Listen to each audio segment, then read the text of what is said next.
Hello, everybody. Welcome back to Metaphysical Egypt. I'm Allan Peoples, joined again by Patricia Awion-Lehman. Hi, Patricia. Hi, Allan.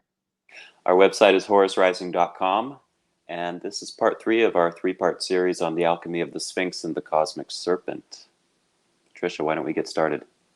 Great. And so in this presentation, we're going to talk about the Sphinxes as kingmakers, or symbolically representing the kings of Egypt. And even in this slide, you can see there's a beautiful image of Akhenaten, a lot of people's very favorite pharaoh. And he's representing himself as a sphinx here, as a lioness or lion. And he's soaking in these wonderful rays that are extending down from the heavens, the sun, Ra, or as he would have called it, the Aten. Akhenaten himself always revered this stage of the Aten, and we're going to talk a lot about Akhenaten in the future, but let's get started with the kingmakers. And you can see, I have just a handful here of these pharaohs that presented themselves as sphinxes, or I should say the priests would present them as sphinxes. This symbol of power, and again of currency, and of mastering currency.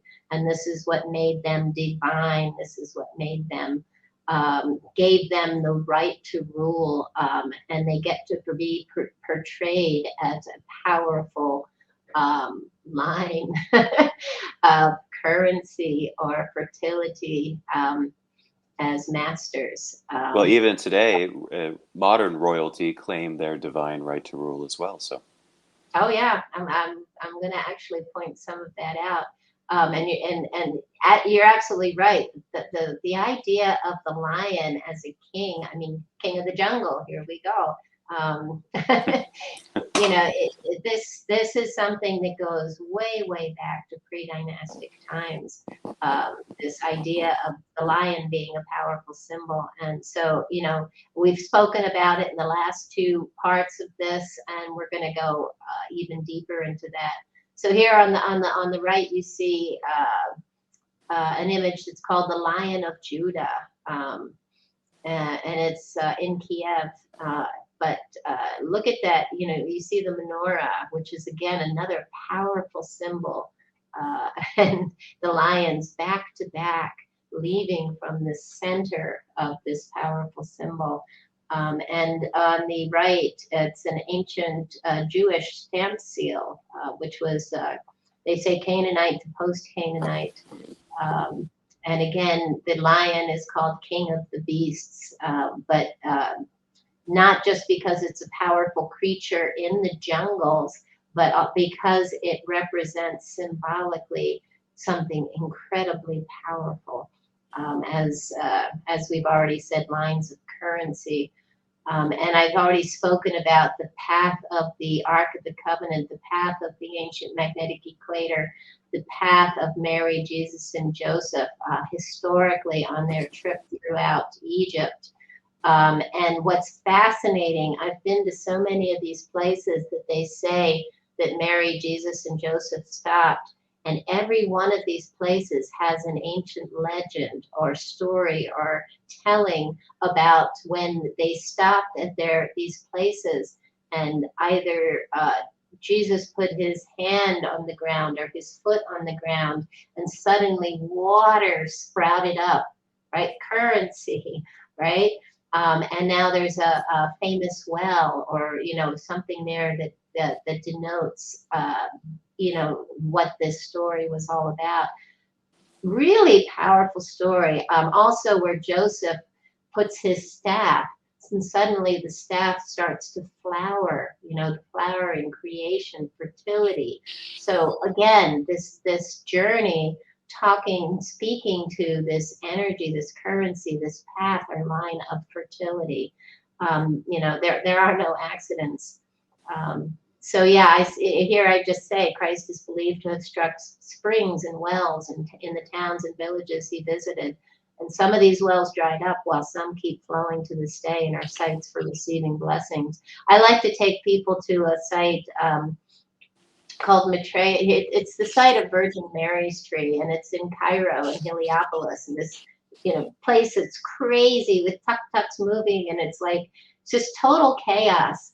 And finding it is always a trial because it's literally in the middle of chaos on all these little back streets. And we always have to ask for directions, and we finally get there, and there's an enclosure there with this amazing, beautiful, ancient fig tree that just keeps growing out of itself, and it dies, and then from another, an outcropping, it grows again into this beautiful fig tree that is historically known for healing. And people come on pilgrimages to this place, this sacred, beautiful, again, enclosure that is calm and beautiful and has this energy of peace. And this tree is there. And the story that they stopped, and again, the story, there's a wooden, it's a wooden manger that is now petrified, and they still have it there at the site, and you can get up close and see it and feel it, and then it's just incredible, these ancient stories, and they all relate to this, this powerful energy, this powerful currency. And these stories, of course, are mirrored in mythologies all over the world as well. Exactly. Oh, exactly. Do you remember in Cambodia when we went to that island? It was incredible. This island surrounded by water, and this speaks the same story of Tefnut. The water, and I think I've mentioned this before. The place in India where the temple gets flooded every 60 years like clockwork. So the coming of the currency, the life force, and then the withdrawal. The ebb and flow. Exactly. So absolutely. So again, the currency is always moving, and I can't say it enough. It's so important. Nothing in life is static. The only certainty is change. Everything is always transforming and changing with the breath. And here on the left, this is wonderful, and it was in the Egyptian Museum in Cairo for so long, but it's an image of Tutankhamun on a platform which is on a panther, this black panther, and of course he's riding the currency. Really amazing, also in the center. So you're always seeing these images of the ancients in Egypt, and they're riding this currency. So this is a recurring theme, and I know I'm starting to repeat myself. Well, interesting. He's riding the current, but he's also has his left foot forward, like we mentioned in a previous lecture. Means they're trying to regain balance in a time when the world is out of ma'at. Exactly, because the currents has moved. It's not in balance any longer. So absolutely. So again, the lion becomes a symbol for kingship, and also in the center, the throne. I always like to point out that you see the lion thrones everywhere. They even had lions on their beds, but they're and look at the feet. The center is Tutankhamun's throne, and the beautiful image in the center, you see King Tut with his bride. And it's the center between the two lions is where the masculine and feminine come together, the power place, right? Where the two currencies come together. And this is where the king or queen sits on the throne, right? This place of divinity. That's what the throne is. It's the power of God on earth. That's what we consider our royalty. And if anybody saw the Crown on Netflix, and she keeps speaking about her divine right, and that she is, in this incredible, powerful role, because even today we consider our kings and queens, where we still have them as the power of God on earth. And Çatalhöyük in Turkey, I was just there in this museum that showed this beautiful image of this divine feminine mother image between the two lions. And, again, as you pointed out, Alan, this imagery is all over the world. and it's no accident. And again, I was in Edinburgh, and they had this, the throne they call the Stone of Scone. Within the throne, you can sort of see it in this image on the right. Again, a very powerful relic that the Scottish and the English have been fighting over for many years, where kings and queens are crowned. And you see the 4 lions at the bottom in motion. So in the center, that is, you know, the power of God on earth. And you see this stone, and there's so many stories about where it originated. And so again, a beautiful old image of the Ark of the Covenant, but you know, it's always moving. It's not stationary, and we don't know where it is today. Why is that?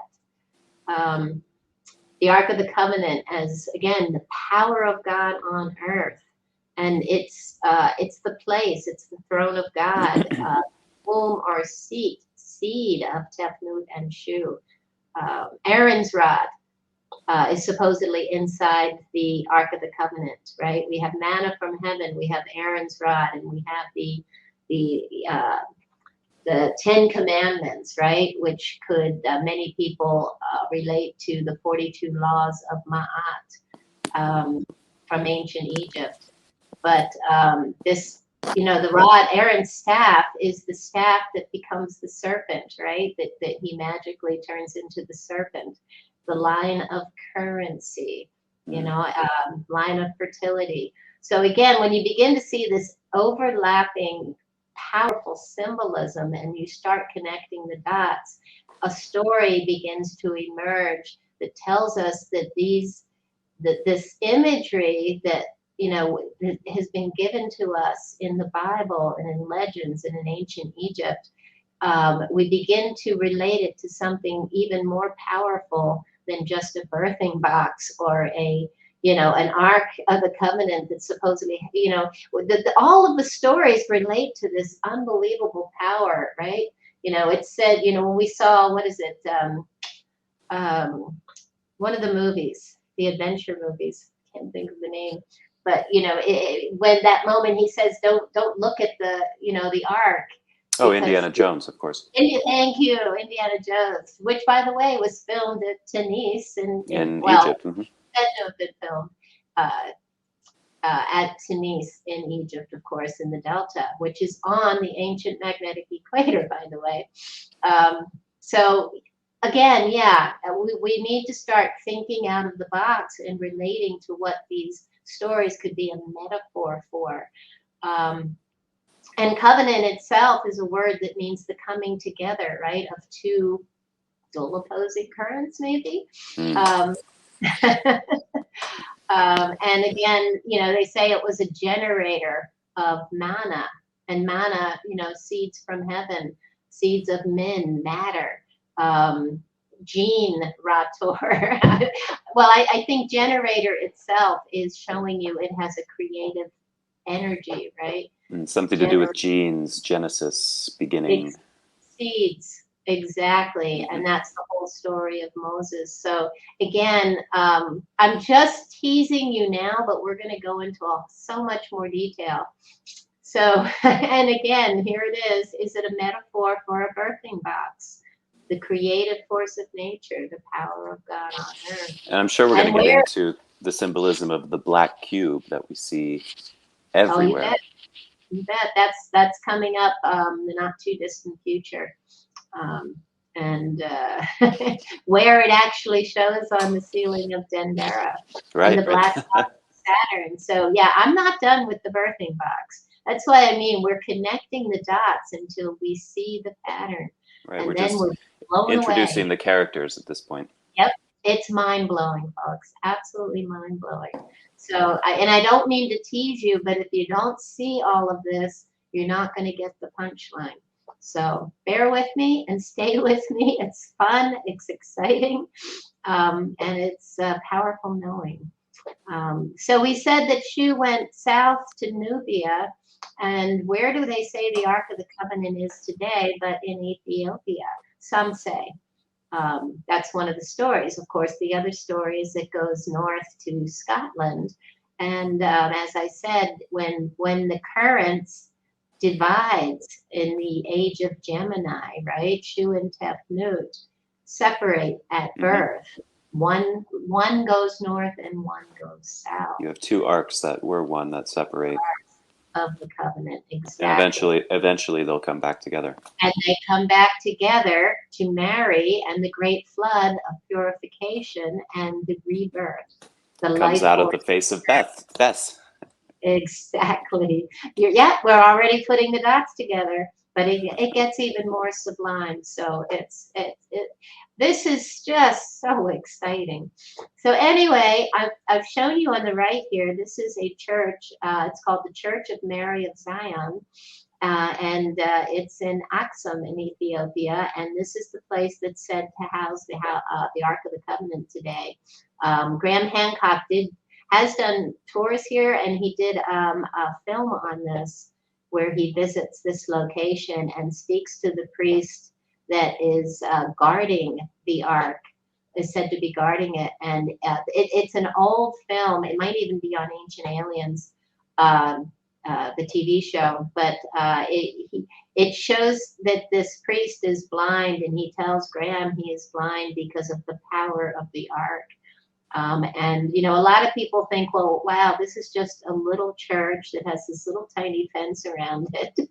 And they're supposedly housing this most powerful relic on the planet, right? And how come, you know, it's so, you know, so secure, you know, and I do a little head scratching on that myself. But are we actually keeping something more profound hidden, an ancient knowledge, and maybe, you know, maybe there's a representative relic. I don't know, and I'm not even going to try to claim to know, but I definitely ask myself a lot of questions. On the left here, we have imagery that comes from Lalibela,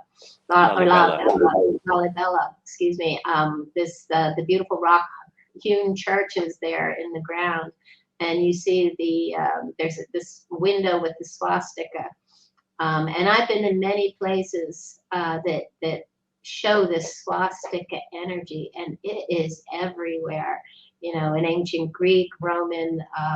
When we were in India, we were at a place that was said to be on the ancient magnetic equator, Chittabharam, if you remember, Allan, because I think you were with me then. And they had the dual opposing swastikas windows at the entrance. Remember that? Right. As we went in and said, you know, so much, and we'll show you the pictures coming up. But so, you know, this symbolism marking something, you know, just profound. And again, the image on top, he's in the Ka position. Oh, you know, right, with his arms up. With these little pinwheels, right, showing the spin. And I've watched so many programs on Ethiopia and this whole concept of, you know, looking for the Ark and the imagery and the symbolism. I bought a huge, big coffee table book on Ethiopia. And, you know, if you look, his face almost looks like, his beard almost looks like the tongue of Bess coming out if you have a distorted large mouth. Doesn't it? So, yes, exactly. And this, I'm just, again, teasing you with some of this.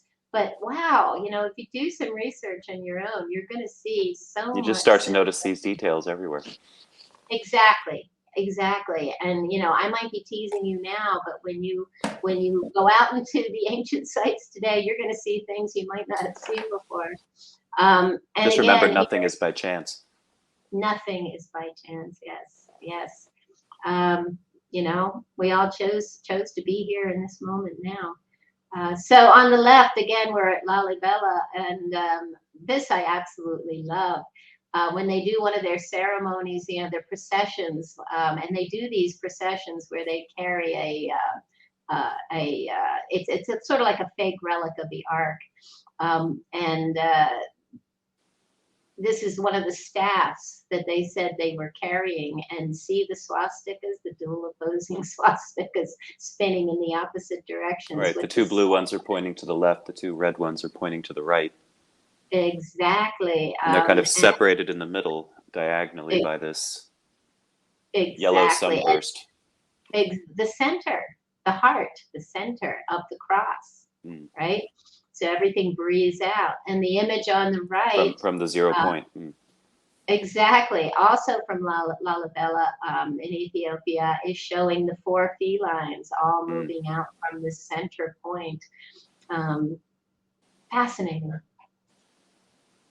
Kingmakers. So when we were in Scotland, we went to Melrose Abbey, and I think you were with us, weren't you, Allan? For one Yeah, time, absolutely. I've been a few times, and I love this one place where they have the 4 images of the fixed signs of the zodiac, and behind it there is this plate marking a tomb of Robert the Bruce. Look at his feet. He's standing on the lion. This lion imagery, and of course there's Scotland's coat of arms at the top with the lion, and the England's coat of arms where they have the lion, and here's our beloved unicorn again, and the unicorn is always chained, right? And we want to free the unicorn, the divine feminine, the heart. And look at the lion on the right with the tongue out. Just, again, we're using this imagery even today, and we don't even realize how powerful the symbolism is. And here's an effigy of Robert the Bruce, the tomb. And again, his feet are on the lion, the kingmaker. It looks even like there's a stalk of something coming around the lion, fertility. They say some believe that Bruce inherited the secret knowledge that sent him to Ethiopia. And I've heard that his uncle, one of them, he or his uncle, have actually made a pilgrimage to Ethiopia in search of Templar artifacts, including, among other things, the Ark of the Covenant. And so the birthing box, I'm not going to stop talking about it. Masculine and feminine forces of nature unite and separate in order to create. In the upper right-hand corner, you see the top of a pillar from Sarnath in India, and the 4 lions all moving out from center in the 4 directions. And underneath that, on the right, from Leontopolis in Egypt, ancient Egypt, it's diorite, and you have your center with the 4 lions. And then again, that image, I said we'd see it again, of the lions, again, 4 of them from the National Museum in Delhi in India, once the top of a capital. And this is huge. It's a huge sculpture. Absolutely beautiful, the masculine and the feminine. You see that same thing in Persepolis. You see the same thing everywhere. It's everywhere. Ubiquitous. And you see it, in South America, it's the panther and the puma. It's always this feline energy. And what's also quite incredible is that those that learn how to master the currency are the ones who are able to wear the feline skins.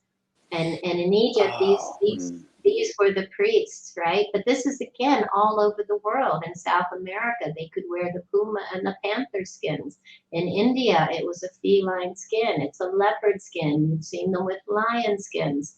Everywhere, even in parts of Africa, everywhere in the world, you'll find cultures that recognize the power of this feline energy, the iron line, lines of fertility. And in Egypt, it was worn by the Sem and the Mutef priests. And it's a cloak of power. It speaks to the regenerative skills of the individual wearing it. It's the ability to feel, again, navigate and harness the currents. These are the high priests. These are the ones in the know. This was denoting you as someone who had earned a right to wear this powerful cloak. You were the go-to person. As we started to lose our ability to do it ourselves. So here in the center, I've talked about the Seshuhor. As Akeem said, it was the Seshuhor, not the Shemsuhor.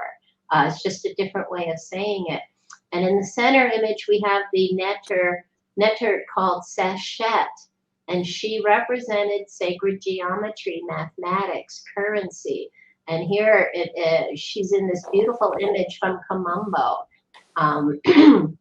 And you can't see the other half, that part of the structure. The temple was destroyed, but she's with the king, and they're doing the stretching of the cord ceremony.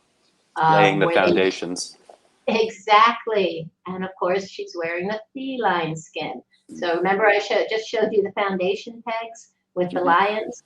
It's that same knowing that, you align your structures with the powerful earth currents and the alignments with the stars, the sun, the moon, and the stars. And on the image on the right, it's a leopard skin. You can see the head, but the leopard spots are made of stars, because they're showing you that these great powerful priests are able to, and netters are able to not only feel the currency of the earth, but the currency of the moving, spiraling cycles of the heavens.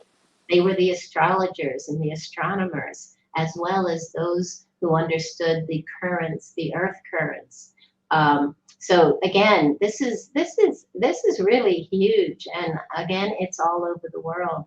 These were the ones who knew. These were your shamans. These were the ones that could feel and intuit and telepathically speak with other animals and plants. And we still have these people alive on Earth today that have this ability, the true shaman, the true people who have not forgotten how to feel and interact with everything that we're connected to. I love this. This is Dolores Cannon, a beautiful woman. We were friends for a brief time. We were going to do a tour together at a conference right before she passed unexpectedly. But she wrote this, Earth is a school for mastering how to manipulate energy. And of course, the image on the right is an image of Heka. And remember, I just said Heka was magic, or what we would call magic. Well, just like our word hex. Yes. H-E-X. Magic. Yes. Magic. But it wasn't magic to them. It was perfectly natural. And you see Heka here. Now look what's on his head, the rear end of the lion, right? The feline, the current. And he is mastering what? The serpents, the currency. He's taking two currents and he's crossing them, right? And what happens? We already talked about this in an earlier presentation. When you cross any two lines of currents, you create a portal, a vortex, powerful place of powerful energy, force fields, 0 points. This is magic. And it well, if you think about it, there really is no such thing as magic. It's just science we don't understand. Well, it's science we've forgotten. It's power we've forgotten. And I think we are remembering today, of course. Now, here is another beautiful image of Seshet with the Ptolemaic king. I took this at Edfu, the Temple of Horus. And again, they're doing the stretching of the cord ceremony. And this one, and when it's at Edfu, this particular one is where they're stretching the cord to build the first, it's like the first structure on Earth. It's Tepi. And as you move around the walls of the temple, they bring out the birthing bricks, right? The little black boxes, the birthing bricks to create our perception of form itself. And they're aligning it, and I'm going to go into a lot of detail about this in the future, but they're aligning the structures with the help of the knowing of where the Big Dipper is. And again, the Dipper is what's spinning in our circumpolar stars. And this is hugely important because it's pointing to what hour is it? Where is Horus? What state of consciousness are we in any given moment? Yeah. Sachet, master of the currents, and we were once all masters of the currents. So I said it before, Golden Age of Aten, Akhenaten changes his name from Amenhotep IV to Akhenaten because he knew that this was the time when we were mastering the currents. And we had devolved to a state where these priests that were once supporting us, that were now hiding information and taking the power away from the pharaohs. So he was the first rebel against this loss of knowing and allowing the priest to take control. But in the Golden Age of Aten, we were the gods that walked the earth and built the structures and mastered the currents. And we just have to remember and awaken our senses. Not aliens, it was us. Exactly. And you know, Hakim used to say all the time, you know, they were in ancient Kemet, you know, in the pre-dynastic times, everyone was Sesh. Sesh meaning we were all Seshet. We were all masters, living in an age of peace, in the age of Aten. And when you have the ability to master the currents, then you always know, right? You know what everybody's thinking. We don't need written and oral language. We talked about this before. So if you know what someone else is thinking, well, we can't lie, cheat, and steal anymore, can we? So, you know, this is how consciousness, you know, as consciousness falls, we fall into the state that we're in now, where we require laws and boundaries. Mm-hmm. Because we no longer are masters of the current. Because we now have the ability to deceive each other and be deceived. Exactly. Exactly. So this is all, you know, everything that's happening is happening because it's supposed to. And we're being challenged. It's the hero's journey. We're being challenged to wake up. They've given us the tools. They left us the message. They even told us how to awaken our senses. Right. And these are the things we're going to be talking about. The structures they built were built and designed to awaken our senses within, through tone, through sound, through resonance. So yeah, this is exciting. So yeah, we talked about what the moment when earth and sky separate, and this is that moment. You know, it's a beginning and an end, and when earth and sky separate, it's the beginning of creation, and that moment is fluid. Creation is a continuous change into and out of this form of matter. And I love this image on the left. It's of the goddess or Neter Merit Hakau. You know, she's got Heka in her name, right? Mm-hmm. She is the personification of supernatural power. She was the master of currency, right? And look at her body, the fluid movement from earth to heaven. Her hair is Nut, right? The heavens. Mm-hmm. And she's got the wings. That's the blue primordial waters. And her body becomes the serpent. And the serpent is earthbound, right? And she sits on a sledge, right? So it's just fascinating, the imagery that shows you this fluidity between heaven and earth. And when you bring the two together, you are the master. And this is what Heka shows us.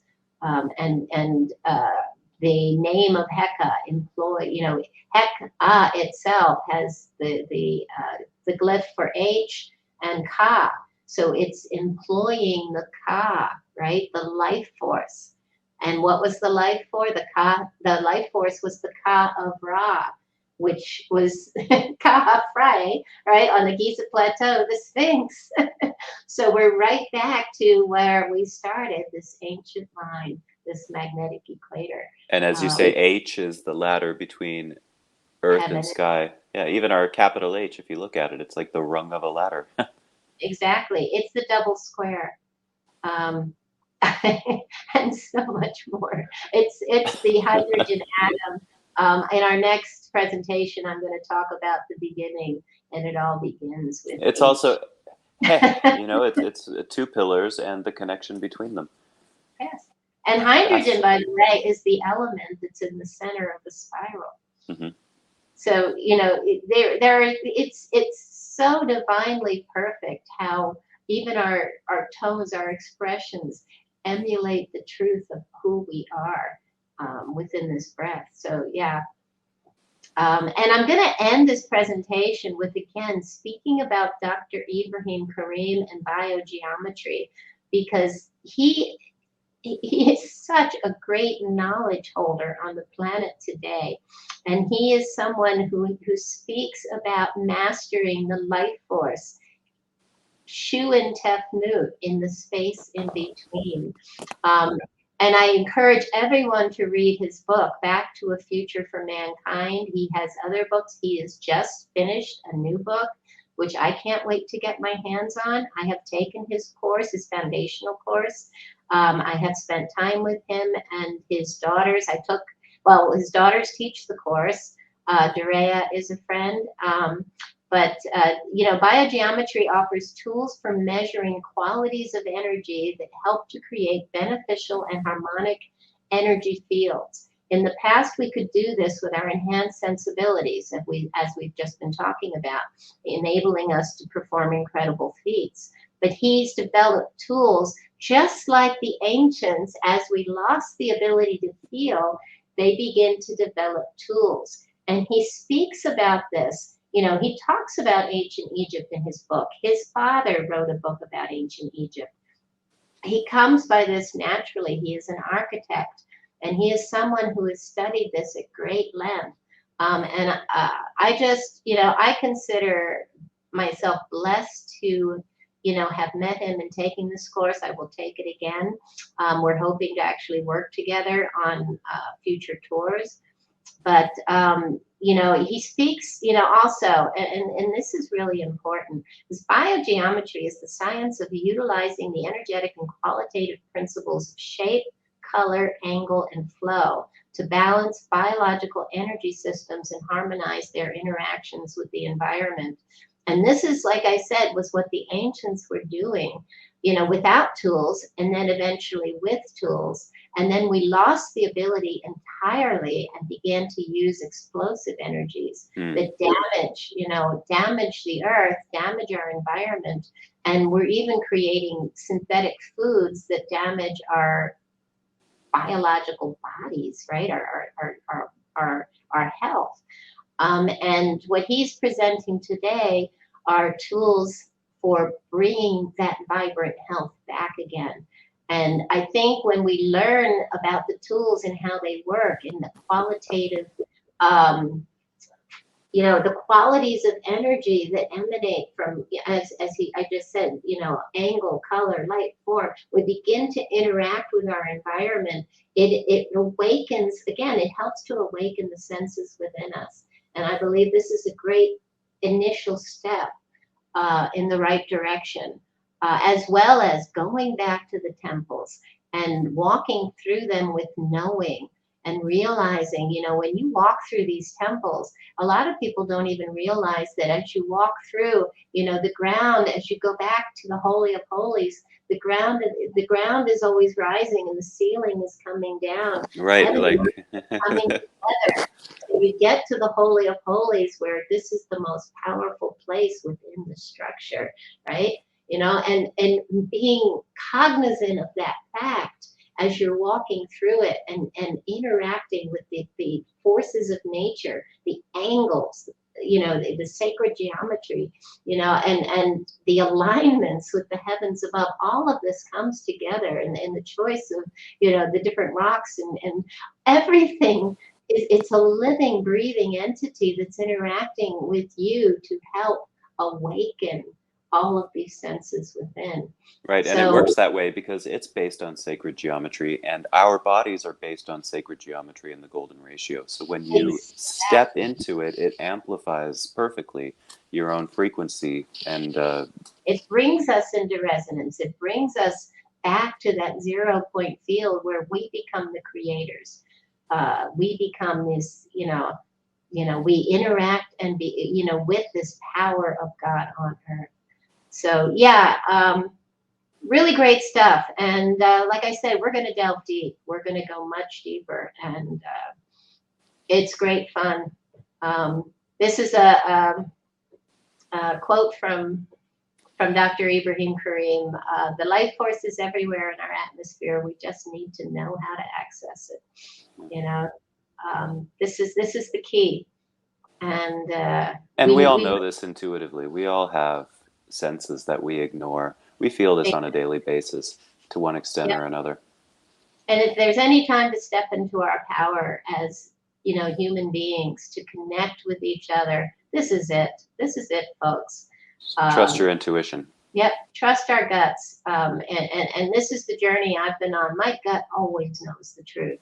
And when I choose to let my mind talk me out of something, I always live to regret it. And the more I trust, the more the magic happens. So we'll end it today on that note with this series, and we'll start talking about, when it all began. In the beginning was the word. And that's what we're going to start with in the next presentation. So looking forward to it. Thanks for watching, everybody. We really appreciate your support. Please continue to like, share, and subscribe. And click the notification bell for new episodes. I forgot to mention that in the past, but in any case, talk to you soon, Patricia. Thanks. Awesome. Thank you, Alan. Bye. Bye.